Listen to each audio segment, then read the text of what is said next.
and that we get to interact with, especially people that we don't usually see in conferences. So that was part of the goal of Lucas and me, to have people come together. We talk about similar things, and we don't interact as much as we would like to.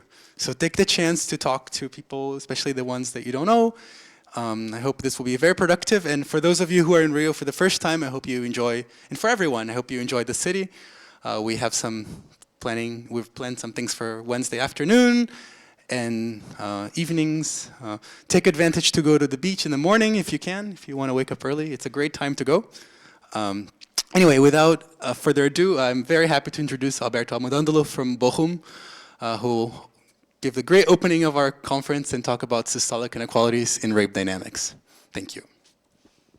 Okay, so thank you very much. Thank you very much for the invitation. It's been a while. I've not been in Rio, too bad. So I'm happy to have the occasion to come back, and also, yeah, especially for this conference, which it's a topic I like a lot. Okay, since this is a sort of a mixed crowd, and I decided to give sort of a very introductory talk,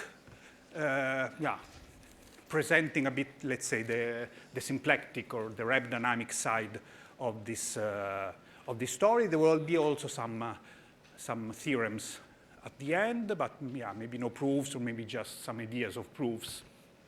Okay, well, let's see. Let's start with some basic questions. Well, if you want, with the basic question of systolic geometry, right? As you know, let's say I have a compact, let's say a closed Riemannian manifold.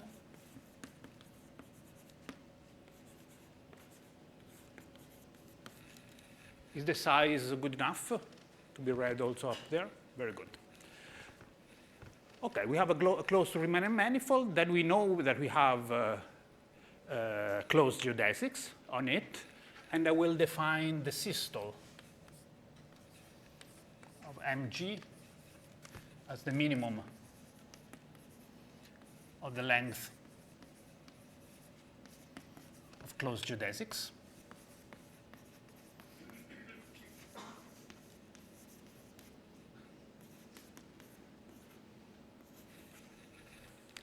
Okay, and then I'm interested in knowing how large this number can be, and of course you should compare to something, because you can always rescale the metric, and in systolic geometry one wants to compare it to volume, right? So you would like to know, for fixed volume, how large can this number be? And then this you can express, if you want to express with one number, you can introduce what is called the systolic ratio. So rho sys mg. So I normalize this systole, so this is systole mg, and I want to normalize it by volume. And of course, to make everything scale invariant, I should use good dimension. So this has to be the systole to the power n, and here is the dimension of the manifold. This is dimension n. Okay, this is our systolic ratio. Okay, and the systolic ratio can, of course, be made as small as you like, just creating a Riemannian metric which has a very short closed geodesic. And the questions instead are, what is the supremum of this quantity when you vary the metric? And if it's finite, what can we say about maximizers? Okay, so this is a very classical question, and I would say we know we have a satisfactory, let's say, answers in dimension 2 for closed surfaces. Satisfactory here means that in this case, so in dimension 2, closed surfaces, maybe just a little word. So here I'm not assuming that M is not simply connected, so M could be simply connected, and because of that, I'm counting really all closed geodesics, not just non-contractible closed geodesics. Okay? There are many variants of this thing where you could look, for instance, the homotopical systole, which means you look only at non-contractible closed geodesics, or you could look non-triviality in homology. You can do several things, but here I want to consider just everything. Okay, but still, in dimension 2, the situation, as I said, is satisfactory, meaning that the systolic ratio is always bounded from above on every manifold, and actually there is a uniform bound which holds for every surface, no matter what. And let's say the situation of maximizer is half good. Let's say we know the maximizer whenever there is hope to have smooth ones, which is unlikely, which is unfortunately only in 2 cases, the 2 torus and the projective plane. And as a little bonus, we also know what is the maximizer in one non-smooth setting, the Klein bottle, where this is a case in which the maximizer is known, but it's not smooth. And then for the other surfaces, yes, we know that the supremum is finite, but we don't know the maximizer, and we don't know the value of the supremum. But still, it's good enough.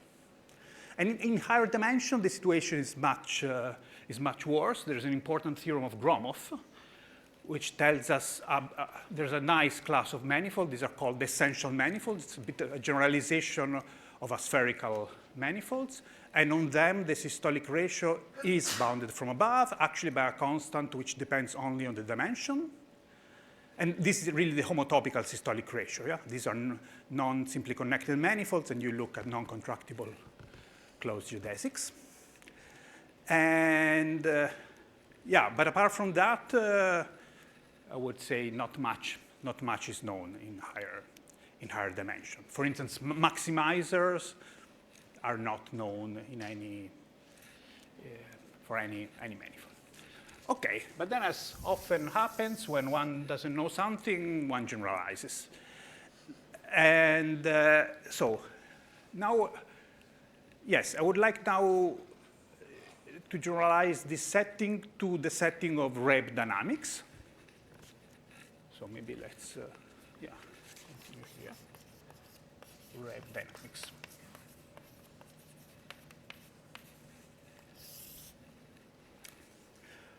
Okay, so now I'll give you a very short introduction and fix a bit notations of what is this Reb dynamics. So we again have a closed manifold, M, but now it's dimension 2n minus 1. So it's odd dimension, closed 2n minus 1 dimensional manifold.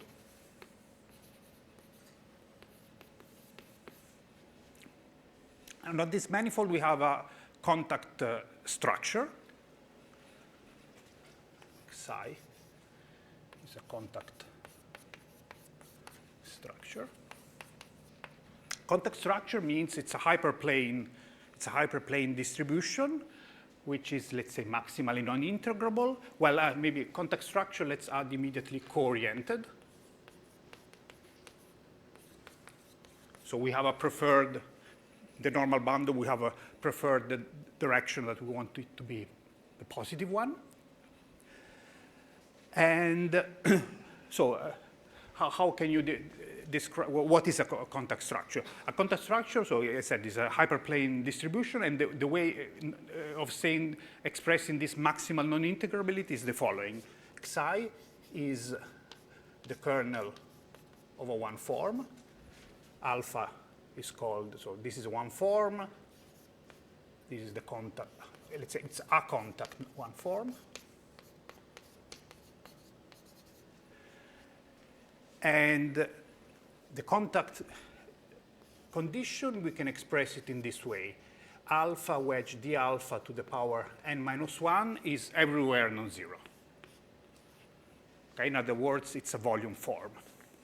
Okay, since we had this co-orientation, let's always, so this is a definition what is a contact structure. It can be expressed by the kernels of a one form satisfying this condition.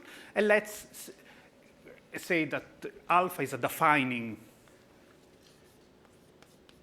this is a defining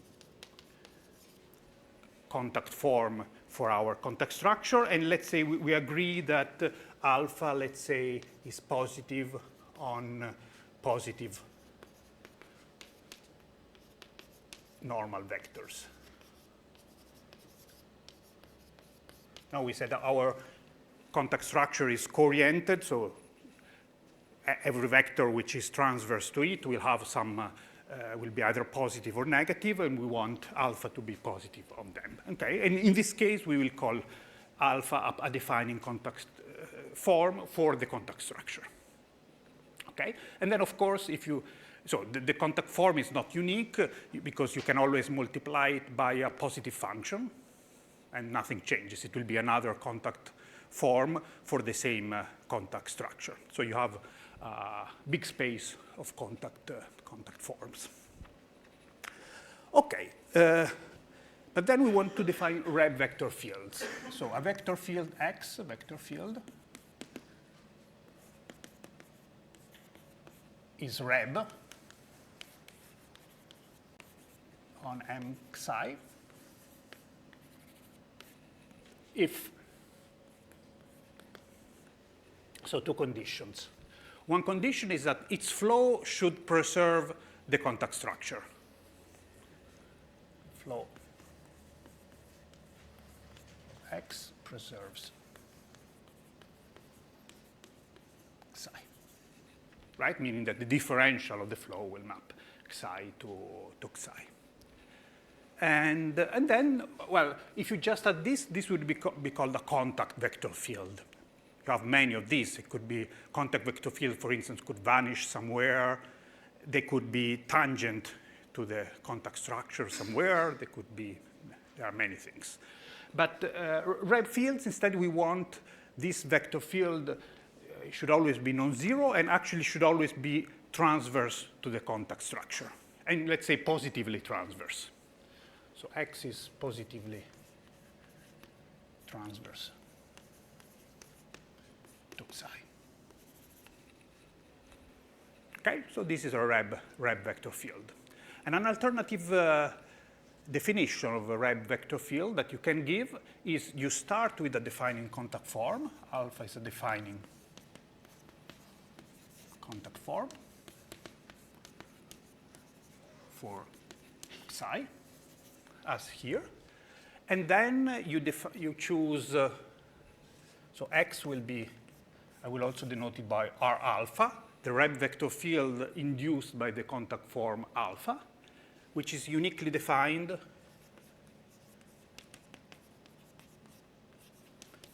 by, so if I take the differential of alpha, well, the differential of alpha, it's a two-form. It's as non-degenerate as it can be on an odd-dimensional manifold. But then, since the manifold is odd-dimensional, this will have a one-dimensional kernel. We want our vector field to be in the kernel of this. So in other words, if we contract this on R alpha, this should be 0.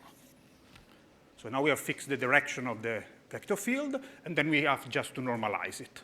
And the normalization is that when we evaluate alpha on R alpha, we get 1. Okay?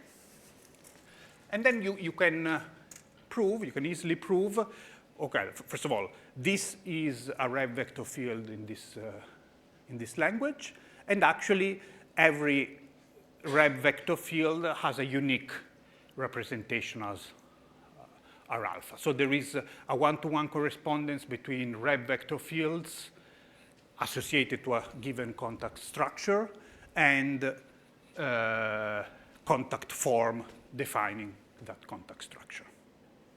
Okay? And maybe general properties of this is that the flow of R alpha, so these Reb vector fields, they're really nice vector fields. They have no zeros, and the flow preserves, well, preserves not only the contact structure, but in this case, the flow of R alpha preserves alpha, and therefore also, and hence, also alpha wedge d alpha to the power n minus 1, which is the volume form. Okay, so this is a class of volume-preserving vector field. Okay, and these vector fields arise naturally in Hamiltonian dynamics in several senses. One sense is, for instance, if you take a Hamiltonian system, autonomous, you look at an energy surface, you fix the value of the Hamiltonian. In good cases, not always, but in good cases, under geometric condition on this hypersurface, the Hamiltonian flow there is the flow of is a Reb flow, is the flow of a Reb vector field. Okay, these are Reb vector fields. Questions? Good. Okay, so now we have a nice set. We have a vector field and we have a notion of volume. And the important thing about this vector field is, well, there is a conjecture, Weinstein conjecture, which says that these Reb vector fields should always have periodic orbits. Reb vector fields have periodic orbits. Okay, so in some sense, the situation is not as nice as for geodesics. For geodesic, we had a theorem. Every closed manifold has a closed geodesic. Here we have a conjecture. But this conjecture is actually known to be true really for a large class of contact manifold. And actually, in all the examples we will see, it's known to be true. Okay, so we expect to find periodic orbits. And since we have periodic orbits, then we can mimic our definitions. And then the systole, I could define it as the systole of a Reb vector field or of a contact form. Let me use a contact form. Since contact form parameterize Reb vector fields, let's use this as a defining thing. So what is the systole of alpha? We define it as the minimum of the periods, set of periods of closed orbits, so periodic orbits. Closed orbits of R alpha. Okay, we look at all the periodic orbits and we look at the shorter one, the one which comes back in the shortest time. And notice that because of this normalization, period of gamma is an orbit, is also the same as integrating alpha over gamma, right? Because alpha on the Reb vector field is 1. Okay, so because of this, period sometimes is also called action.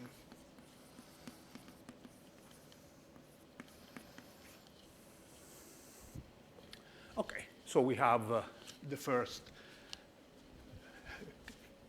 protagonist here, and we also have the second protagonist because we do have a volume form. And so we can define the systolic ratio of alpha as the systole of alpha. We normalize by volume of our manifold M, but with respect to the volume form alpha wedge d alpha to the power n minus 1. And again, if you want dimensions, if we want this to be scale invariant, I want that if I multiply alpha by c, nothing changes. The right power I have to put here is power n. Okay, this is the systolic ratio of a contact form. And this was introduced about 10 years ago by Juan Carlos Alvarez Paiva and Florent Balachev. Actually, they were working with the inverse of this, which they called systolic volume. No? Because also in Riemannian geometry, there is the systolic ratio, which is this one, or if you look at the reciprocal number, then this we would call the systolic volume of a Riemannian manifold, and they prefer to work with the systolic volume in their paper. Okay, and then you again would like to ask same kind of questions. Is this, what is the supremum of this quantity? What are maximizers, if any? So in other words, what you want to see if among some class, maybe all Rebbe vector field, or among some class of vector fields, if you fix the volume, do you have an upper bound on the period of the shortest periodic orbits? So if you want, it's a Weinstein conjecture plus plus. You don't want not just to have periodic orbits, but to come them with a bound on their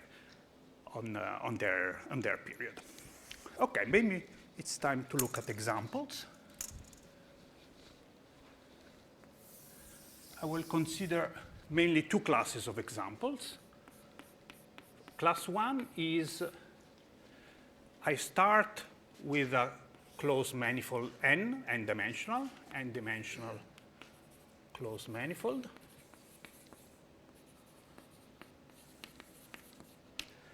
I look at the cotangent bundle of Q. And on the cotangent bundle, as you know, there is a privileged one form. It's called the Liouville form, which is a PDQ. So in local cotangent bundle coordinates, Q1, and then you have conjugate variable P1, Q1, Qn, P1, Pn, it will look like sum of Pj dQj. Okay, but then this is invariantly defined. So there is a canonical one form, depending on nothing, on this manifold. Okay, this is 2n-dimensional, but then inside here we can look at the hypersurface. So M inside T star Q, it's a hypersurface, smooth. And it will be, the important thing is this is fiber-wise star-shaped, meaning this. So this is a hypersurface here. It will meet each fiber. Let me draw one fiber. Maybe let me make drawings here. This is one fiber. This is T star Q at some point Q. It should meet this in something which is a star-shaped domain, star-shaped with respect to the origin, where by star-shaped I really mean that all these radial directions are transverse to the boundary. Okay? I don't also want to have tangencies, so it's a little bit more than star-shaped in the usual sense. Okay, this is this thing.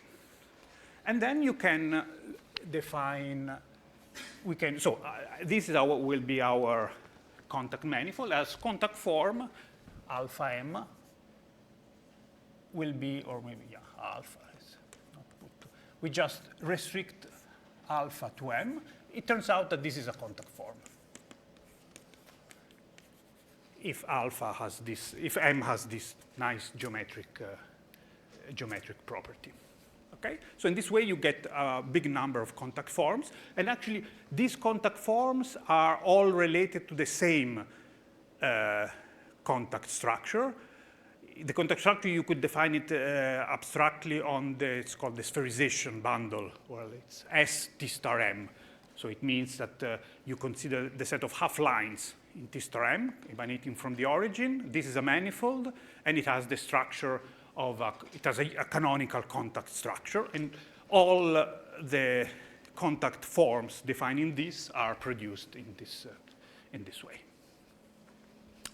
Okay, why is this an interesting example, let's say, for the point of view of Riemannian geometry? Inside this, we have, let's say, case 1a. Case 1a is when all these intersections are ellipsoids. Let's say M intersected T Q star Q is a centrally it's an ellipsoid centered at 0. So in other words, it's the zero set of a positive definite.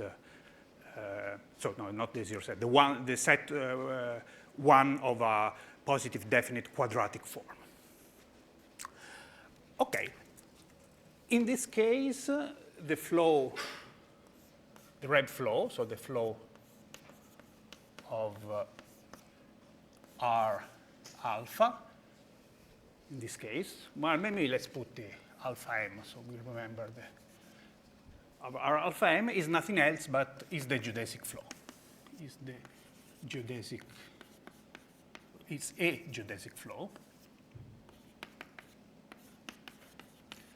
No, so here in the cotangent spaces, you have all these ellipsoids, but then you can look in the tangent spaces, you have the dual ellipsoids, right?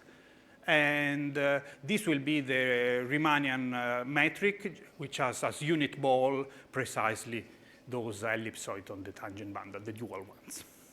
Okay, so these red flows generalize really geodesic flows from there.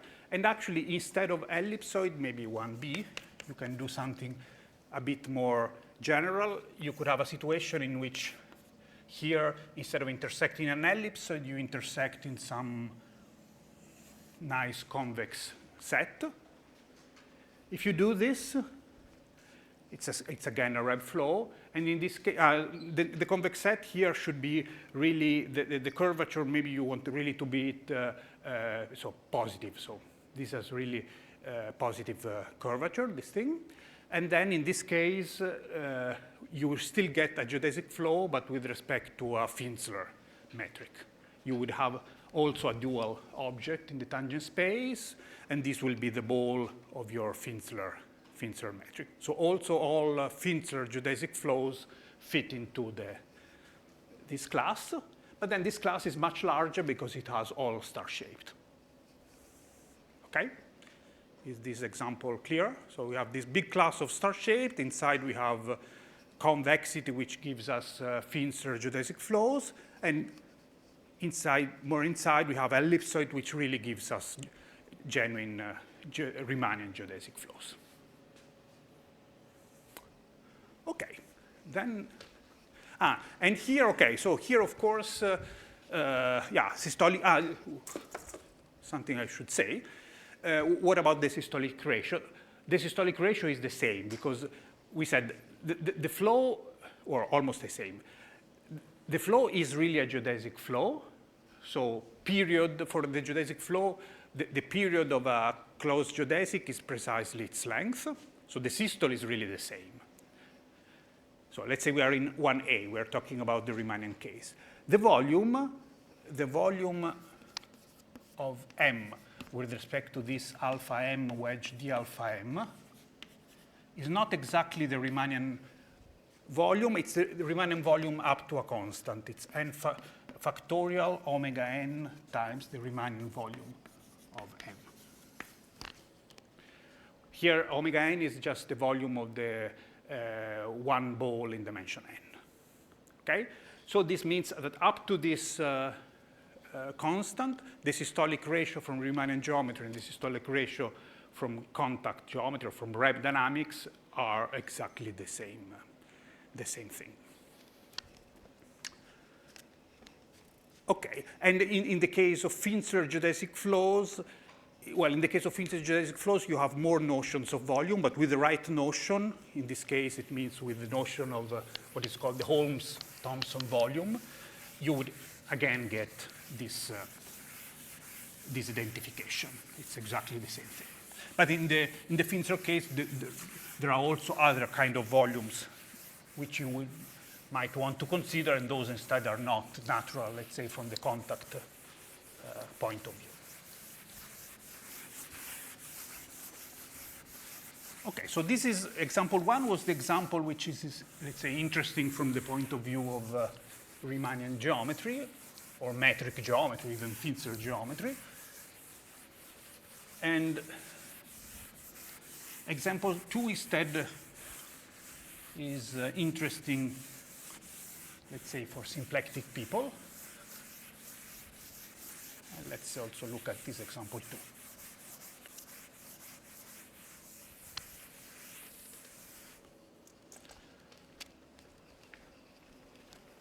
So example two is, now we are in R2n.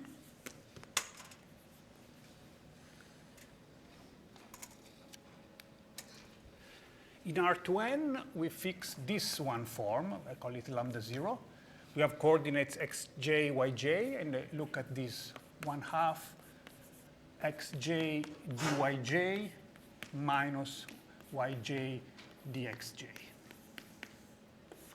J goes from 1 to n.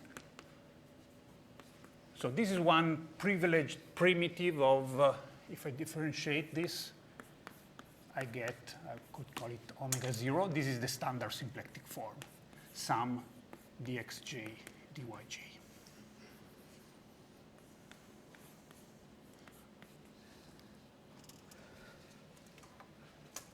And then we do the same thing. M now is a star-shaped hypersurface, but this time in the whole R2n.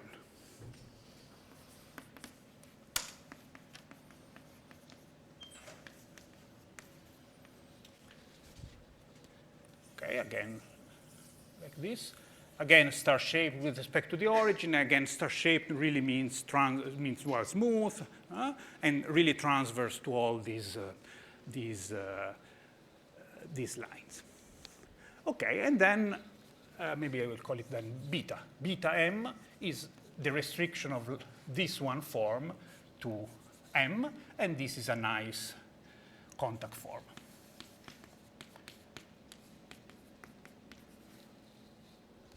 Okay, let's look at one particular case when m is, so this would be 2a, when m is really the unit, so s to n minus 1, really the unit sphere in R2n. In this case, you do a little computation, and you see that the Reb flow is parameterizing the fibers of the Hopf fibration on this. No, this is, we can think of it in Cn. And the Reb orbits are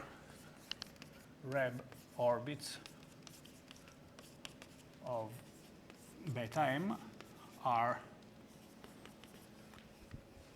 well, intersection of this with the complex lines. S to n minus 1 intersected a complex line.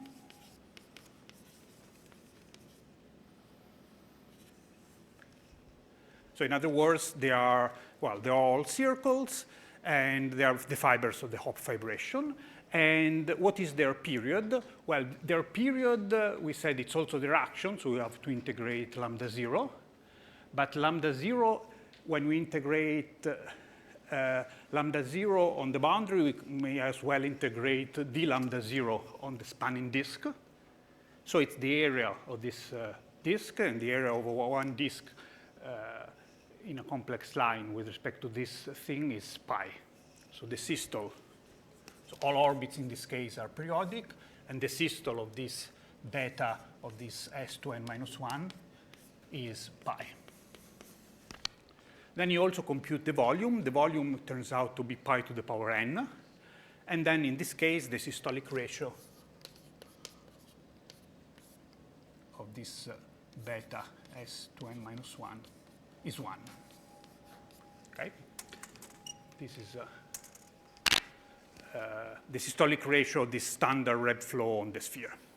Okay, but instead of the sphere, we can modify this, take anything, and what we will get is, also in this case, we will get the set of all possible contact forms associated to the standard contact structure on the sphere. Okay, so the sphere is always, from the point of the contact structure, is always the same thing, but we can vary the contact. Form. And inside here, there is an interesting subclass, maybe it's 2b.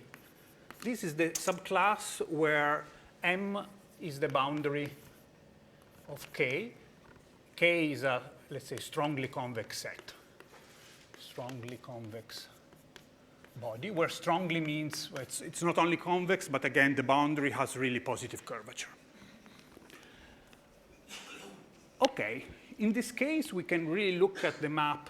K goes to systole of this, what is beta dk. Okay, we look at this map, and this map has now some interesting properties. Well, its value on the ball, let's call this map C.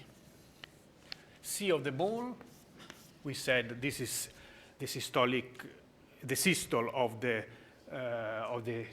one sphere, and it's pi. The other property is that C is invariant under symplectomorphisms.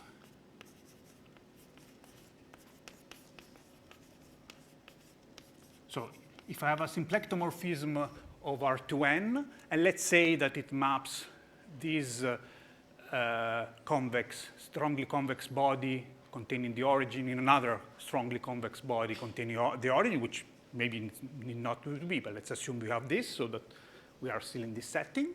Then again, volume doesn't change because symplectomorphism preserves volume, and the systole also doesn't change because if you look at this definition, they're all invariant under symplectomorphism. Okay, so this is invariant. So this would be true also without this convexity. This would be true for all these star-shaped things. But with convexity, what you get is one property more, is that if K1 is included into K2, then the systole of K1 is less or equal than the systole of K2. So you get monotonicity with respect to the inclusion, which is somehow surprising if you think dynamically, because you have one convex set, another convex set.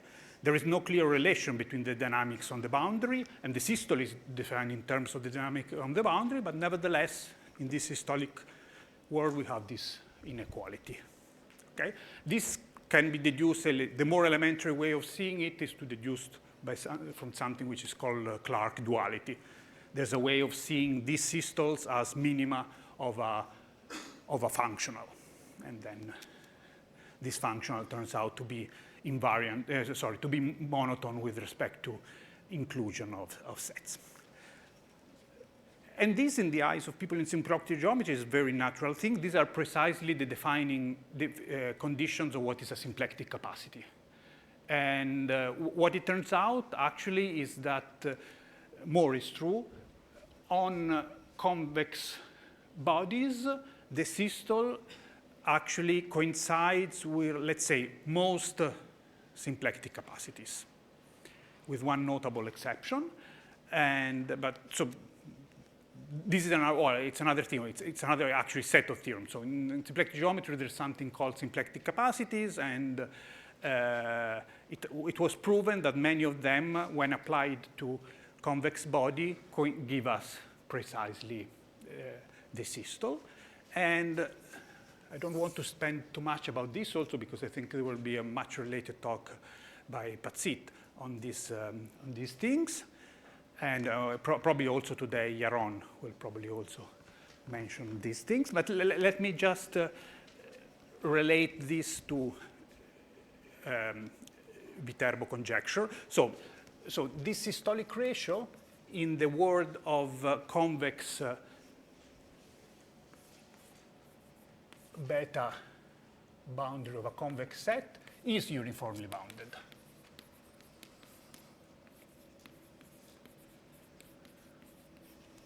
Okay, in this class, this uniform bound you can just get from a classical theorem in convex geometry, which tells you that convex bodies can be squeezed between an ellipsoid and a rescaled version of the same ellipsoid with a rescaling factor which is just given by the dimension. And by using this thing, you can prove that the systolic ratio in this convex world is always uniformly bounded. And for some time, actually for many years, it was believed, I'll call it weak Viterbo's conjecture, it was believed that this systolic ratio of beta boundary of a convex set is less or equal than 1. So that actually here the ball was actually maximizing this. Okay, I call it weak because the true Viterbo conjecture was for all capacities. For all capacities, this should be true. Instead, here we are talking about some explicit capacities, the capacity which give us the systole. Yep? You mean rho here? Ah, sorry, rho. Yeah, thanks. Systolic ratio, yes, not the systole. Yep, thanks. Okay, so the systolic ratio of the sphere was 1, and the conjecture was this. But this was last year disproven by Jaron Ostrover and Patsita and Kislev. They found a convex counterexample, and we'll hear about this in her talk. And so here now, let's say the relevant questions about this is what is the supremum of rho cis? So let's say this is not true.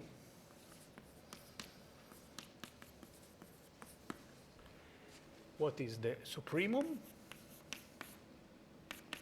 Well, we know it's finite. What is the supremum? And another, probably even more relevant question is what are good classes of K for which the systolic ratio is indeed bounded by 1. So where does the Viterbo conjecture instead actually hold? And there is evidence that there should be good classes, and there are also good reasons. One is, for instance, the relation with the Mahler conjecture. Maybe this will be mentioned by some other talk, why it would be important to get some understanding on this. Okay, so this was about example 2. Questions?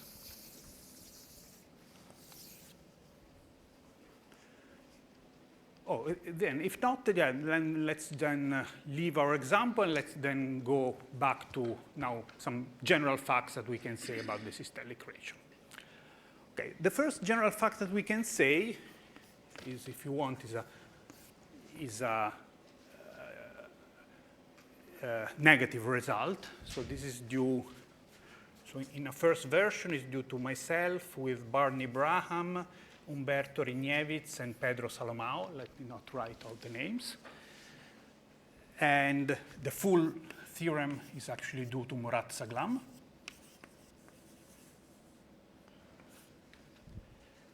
And it says this, that if you fix, so I look at the supremum of the systolic ratio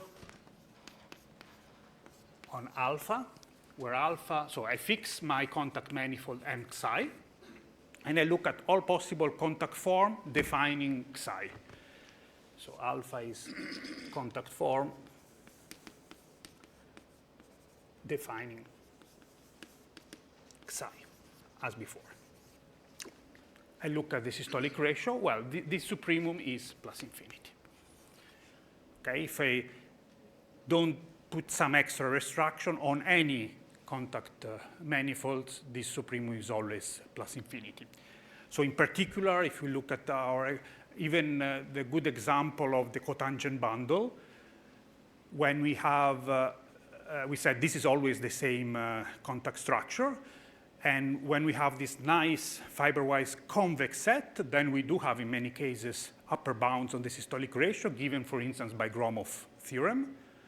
But when we drop convexity, when our things is just star-shaped, you can make the systolic ratio also in that very nice setting as big as you want. Okay? And yeah, here it's these two different groups, just because we proved it for dimension 3, and then Murat generalized it to any dimension. And unfortunately, these examples are not really too easy to construct, and they all built on some deep result on classifications of contact structure, the fact that you can present them by a description which is called the open book decomposition, and they built on that, how to build these counterexamples. Okay, so this is one theorem. The other theorem I want to mention instead concerns so-called Zoll contact forms. I need to tell you something about these Zoll contact forms. So as you may know, in geodesic flows, there are many manifolds, all of whose geodesics are closed. Okay? And there are actually many manifolds on which all closed geodesics are closed, and they have the same length. Okay? Actually, in the Riemannian case, that's one thing is supposed to imply the other. But let's say that the Riemannian metric is Zoll if all its geodesics are closed and have the same length. That's a Zoll thing. Examples, standard sphere, but also RPN, CPN. Symmetric spaces give you standard examples. But you have many more things. For instance, already on S2, you have a huge set of Zoll metrics. They're actually called Zoll metrics because Zoll, he was a student of Hilbert, and Zoll, Hilbert,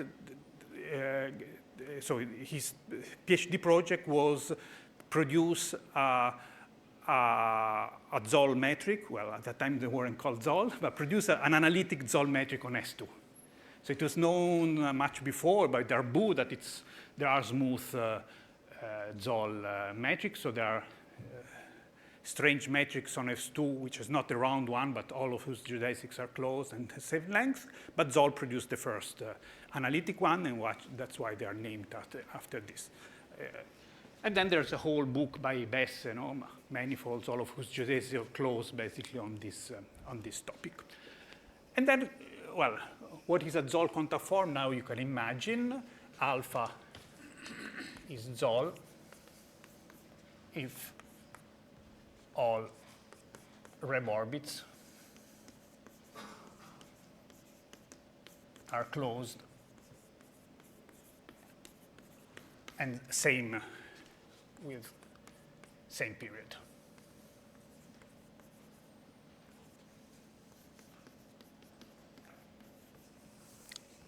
Okay, so now examples are, of course, you have all examples from Riemannian geometry, but you also have a very nice representation of them, these Zoll manifolds, when you take, so saying Zoll is the same as saying that the Reb flow defines a free S1 action. Then you can take the quotient, which will also be a manifold, and it turns out that this quotient is actually a symplectic manifold, and yeah, there's some very nice structure which goes under the name of Boothby-Wang theorem, but I won't have time to describe this, but the outcome of this is that the systolic ratio of such a Zoll thing is always the inverse of an integer. It's 1 over n, where n is a positive natural number. Okay? This n is precisely the Euler number of this S1 bundle that is defined by this action. Okay, these are Zoll contact forms. And there was a question whether these Zoll contact forms are local maximizers of the systolic ratio. No? We said systolic ratio now has no upper bound, but locally, if we just perturb it a bit, they should be local maximizers of the systolic ratio. This question has a bit a long history. I think the fact that in the Riemannian setting, already Berger in the 70s looked at Zoll metrics and actually asked whether in that setting, those metrics are global maximizers of the systolic ratio. At that time, it was not clear that that was not the case. Okay? The first counterexample to this came when it was realized that on S2, on the two-dimensional sphere, we have, okay, in S2 we have Zoll metric, the round one, and as I said, this big set. But then, maybe quite surprisingly, these are not the maximizers of the systolic ratio. You have metrics which have higher systolic ratio, and as I told you, this is one case which is unknown. The supremum of the systolic ratio on the two sphere, there's a conjecture, but it's not known to be true. Okay, so now we cannot hope for globality, not even in the Riemannian case, and of course not in the contact case given this, but the fact that instead locally this should be true, I think it was first thought by Babenko and Florin, if I understood correctly the history, and actually in the paper, this was one of the motivation of this paper by Alvarez Paiva and Florin to put this in the contact setting and to address this question there. And they also had a positive result in this direction. Well, they proved, first of all, they proved that if you have a local maximizer of the systolic ratio, or even more generally a critical point of the systolic ratio, then it has to be Zoll. The thing instead which was difficult to establish is the other way around. If it's Zoll, is it a local maximizer? And they had a partial result concerning what happens if you do one parameter deformations of this. But now, at least this question, we know really a complete answer. And let me here state the very last theorem, which gives the complete answer. This is due to myself, together with Gabriele Benedetti and Oliver Ettmeyer.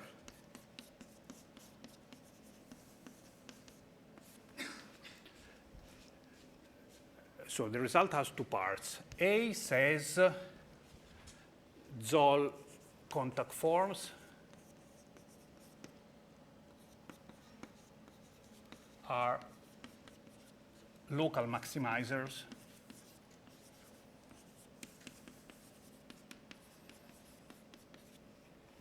in the C2 topology.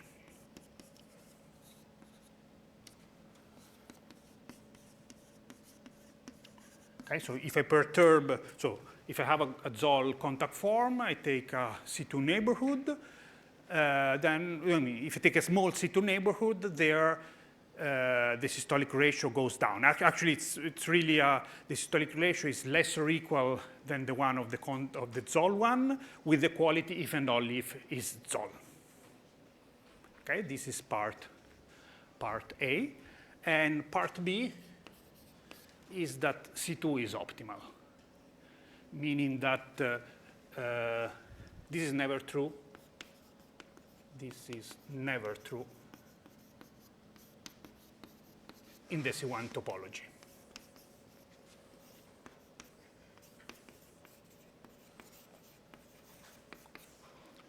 Okay, meaning that, what means this? It means that if you give me a Zoll contact form, then I'm able to construct a sequence of contact forms which converges to my Zoll one, but just C1.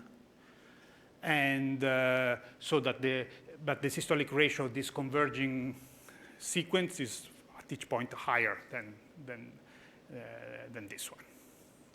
Okay, so this in some sense answers this locality question. And there was actually a lot of work before arriving here.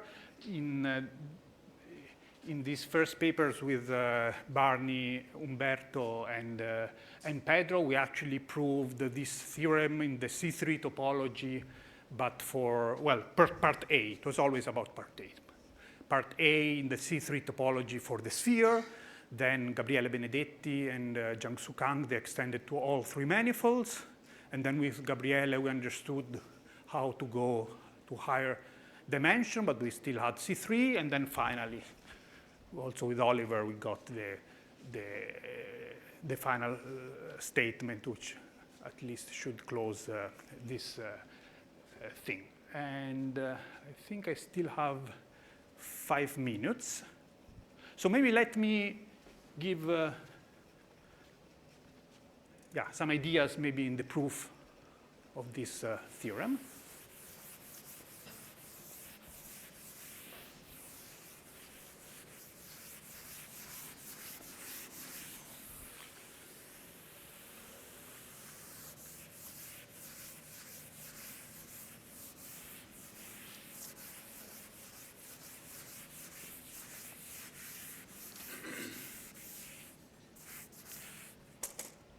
So at least we saw something close to a proof.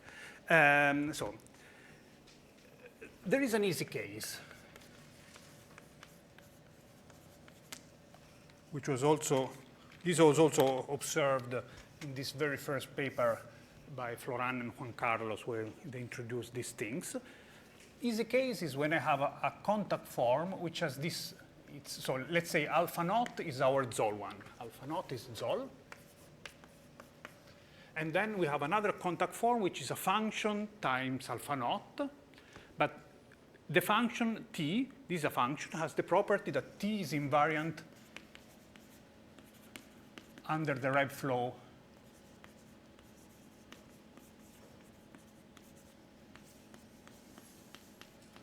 of alpha naught. Okay, so alpha naught is Zoll, all its orbits are closed. And then I want to modify it by multiplying a function. The function is quite general, but it has to be constant on the orbits of my Reb flow, of all these circles. Okay, so this is a very particular situation. But in this particular situation, the maximality of the systolic ratio, so the fact that the systolic ratio achieves the max if and only if t is a constant, is easy to prove. And the idea is just this. You just differentiate alpha, and you obtain dt wedge alpha naught plus t d alpha naught. Then if I look at a critical point, if p is a critical point of my function t, well, first of all, the whole orbit, I call it S1. So we have alpha naught is defining an S1 action on my manifold. I call S1 dot p. This is the S1 orbit of p.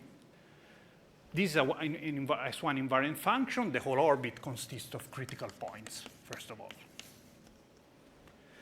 But on them, dt vanishes. So here d alpha is precisely t times d alpha naught. So d alpha is parallel to d alpha naught. But the Reb vector field was in the kernel.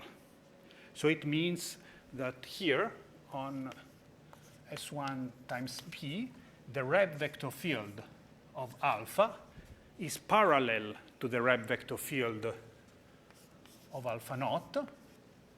And if you look at numbers, this is precisely, what is it, probably 1 over t, the Reb vector field of alpha naught. Okay, so it means that these critical set, the elements in the critical set of T, they are closed orbits for both contact forms. And then you just start with the inequality. So the minimum of a function, and our function is now t to the power n, is for sure smaller than the average of this function, which is the integral of 2 to the n d alpha wedge, alpha naught, d alpha naught to the power n minus 1, divided by the integral without the function, which is just volume.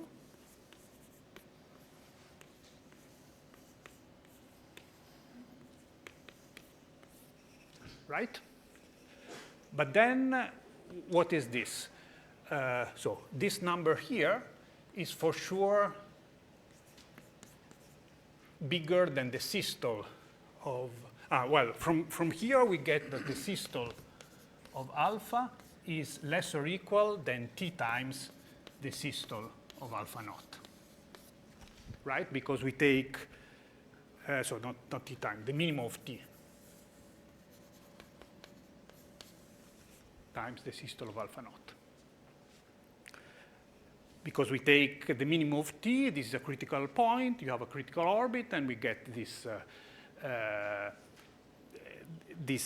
so the systole is, so that is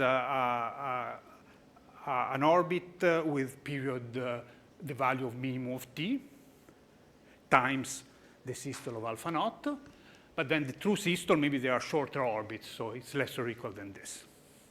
Okay, so this is greater or equal than the systole of, so minimum of t is greater or equal than the systole of alpha to the power n divided by systole of alpha naught to the power n. And here above, I see the volume of M, but with respect to alpha wedge d alpha naught. Because this will be the other volume. So we have that the ratio of the two systoles is less or equal than the ratio of the two volumes. And if you translate it, this is precisely the systolic inequality. Rho sys alpha less or equal.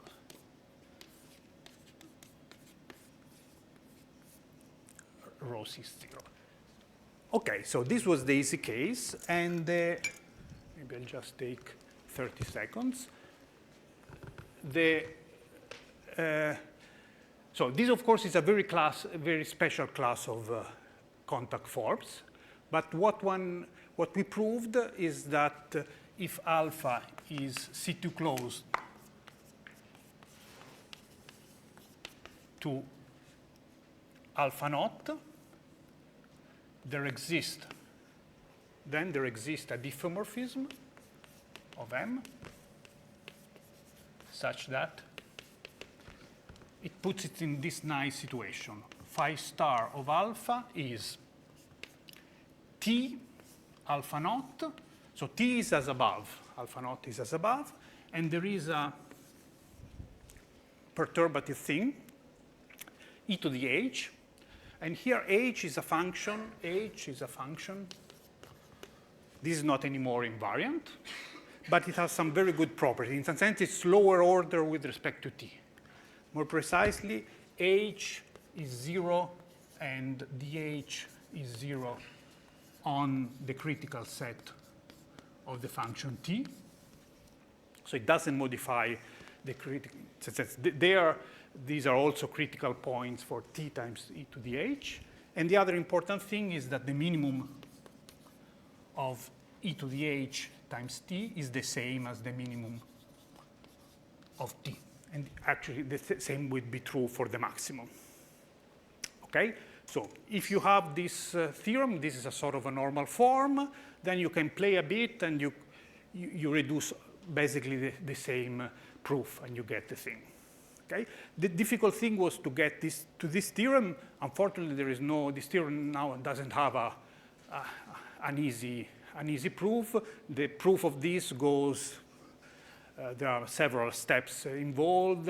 There's an old theorem of Botkol, and then there is averaging methods, then there is Moser. There's a lot of history behind this, but then this gives an answer. And yeah, also a bit of over time. Thank you very much for your attention.